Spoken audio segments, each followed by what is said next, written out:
Nicaragua, 1978.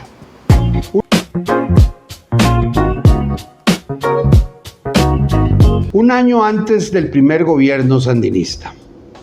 Imaginemos por un momento que nos encontramos en la Nicaragua de 1978. Se acaba de anunciar la muerte de Pedro Joaquín Chamorro, periodista, director del periódico La Prensa, defensor de la democracia en ese país y por ello mismo opositor del régimen somocista. Su frase más citada era: Nicaragua volverá a ser república. Con ella expresaba su crítica a un país que de república solo tenía el nombre. Así lo imagino en una obra de teatro titulada ¿Quién mató a José Joaquín?, la que trata de relatar lo acontecido a partir de tres perspectivas diferentes: la de los revolucionarios, la del gobierno autoritario y las versiones independientes, signadas por un detectivo llamado a investigar la muerte por la viuda y los familiares del mártir. En el medio, el amor puro y la tragedia que viven la hija de un ministro del régimen, Margarita, y el hijo de un intelectual de la revolución, Rubén, quienes expresan su amor al ritmo de las poesías del gran Rubén Darío. En 1970, las economías de Costa Rica y Nicaragua eran parecidas. Las condiciones sociales, educación y salud particularmente diferían sustancialmente a favor de nuestro país. Pero en términos del Producto Interno Bruto y de exportaciones, eran relativamente equivalentes. En la segunda mitad de los años 70, Nicaragua vive el recrudecimiento de una revolución impulsada por el Frente Sandinista de Liberación Nacional, FSLN, sobre todo desde el asalto al Congreso Nacional, liderado por el entonces conocido Comandante Cero. En el año 1977, año de la corte marcial contra más de 100 sandinistas, entre comillas, entre las que se encontraba la costarricense Liana Benavides, se recrudecen las acciones. Asistí como testigo acompañando a mi padre de testimonio principal algunas de esas audiencias en Managua, y algunos diálogos que cito en la obra los escuché con ocasión de esa misma situación. A partir de la muerte de Pedro Joaquín en 1978, la mayor parte de los países democráticos apoyan la revolución. A la abierta colaboración y dirección revolucionaria de la Cuba de Fidel Castro para con los sandinistas se une la animadversión al régimen somocista de los gobiernos de Costa Rica, Panamá y Venezuela, lo que da lugar a una cierta colaboración con la revolución. La radio sandinista, por ejemplo, operaba desde Costa Rica, aunque se afirmaba que transmitían desde un lugar de Nicaragua. Y las armas pasaban por nuestro territorio con cierta impunidad, como ocurrió después con la llamada Contra. A ello se unió la pérdida de soporte al régimen somocista por parte del gobierno de los Estados Unidos de entonces. Pero si hemos de escoger un hecho clave para que los sandinistas lograran un cierto apoyo de la población, que no era ni somocista ni sandinista, ese hecho sería el asesinato de Pedro Joaquín Chamorro. Su muerte hizo que amplios sectores no comunistas, en su repudio al régimen de Anastasio Somoza, apoyaran a los sandinistas pensando que nada podría ser peor que vivir bajo el gobierno del dictador.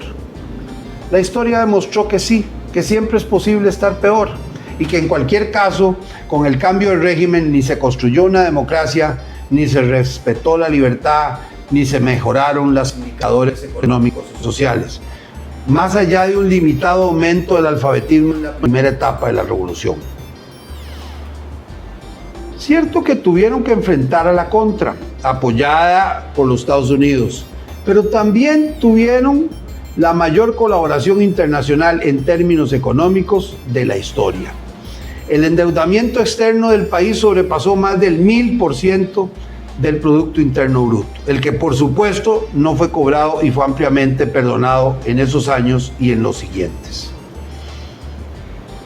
¿Quién mató a Pedro Joaquín? En mi obra, ¿Quién mató a José Joaquín? El parte oficial indicó que fue una persona a nombre de una empresa, pero además de los encartados, ¿quién quería matarlo y a quién beneficiaba su muerte? Don Pedro Joaquín Era contrario al régimen de Somoza, por lo que habremos de suponer que no llorarían su muerte y que incluso se alegrarían de la misma. Pero ciertamente su muerte no les convenía, sería un mártir para los revolucionarios. En cambio, los sandinistas no lo malquerían, pero ciertamente su muerte fue el revulsivo que impulsó el triunfo revolucionario. Pedro Joaquín no era comunista y por ello no era de especial agrado de los sandinistas, pero ambos se enfrentaban al régimen somocista, aunque por muy distintos motivos. La obra pretende retratar el absurdo de buscar soluciones maximalistas, destacar la altura de miras de Violeta Barrios de Chamorro, su viuda, quien recientemente falleció, tanto para afrontar la muerte de su marido como para asumir el reto de formar parte de la primera junta de gobierno, a pesar de no ser sandinista. Tampoco lo fue Alfonso Robelo, y aunque Sergio Ramírez, el gran escritor nicaragüense, fue correligionario del sandinismo, lo cierto es que no defendía sus extremos y por ello mismo quizás terminó pagándolo con su exilio en España. La pusilanimidad de algunos costarricenses no permitió que se le otorgara la ciudadanía honoraria. En la obra citada, en la obra de teatro que he escrito, pongo a hablar a Rubén Darío en boca de los dos jóvenes amantes y busco retratar a un huehuense cínico conforme a la tradición colonial y teatral nicaragüense. Termino con un monólogo del detectivo de esa historia el día del triunfo revolucionario. ¿Quién mató a José Joaquín?, dice el protagonista. ¿Quién querría su muerte? ¿A quiénes les interesaba? Mientras unos huyen y otros celebran, el pueblo se queda sin respuestas. Si tan solo su muerte hubiera servido para algo más que para perpetuar o entronizar a un régimen de derecha o de izquierda, y Anahuac fuera una república, ¿cuánta sangre habrá que derramar para lograr la justicia y la libertad? ¿Será posible que lo haga? ¿Será posible construir una sociedad mejor?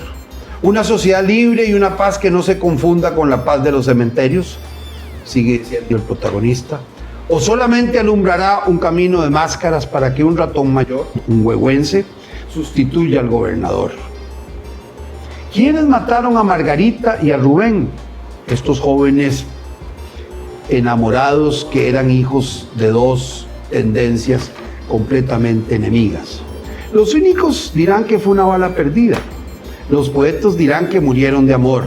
Pero yo sé que los mató el odio, la ambición o la utopía. ¿Hay diferencia? Sí, fueron las balas. Pero ¿quiénes apretaron el gatillo? ¿Quiénes los empujaron a hacerlo? Sí, señor, sí, señora. Fue una orgía de odio, de ambición o de utopía. No se crea que son muy diferentes. Las tres terminan usualmente en lo mismo. Partiendo de fuentes distintas, incluso de las más bellas ideas, las utopías construidas con armas terminan casi siempre en holocaustos. Hoy nos alegramos que una nicaragüense haya sido poco tiempo atrás declarada la mujer más bella del planeta por la franquicia de Miss Universo. Pero vemos con perplejidad que hasta ese reconocimiento fue visto como un acto político por el régimen sandinista, el que hace años perdió su condición de régimen democrático bajo todos los parámetros internacionales.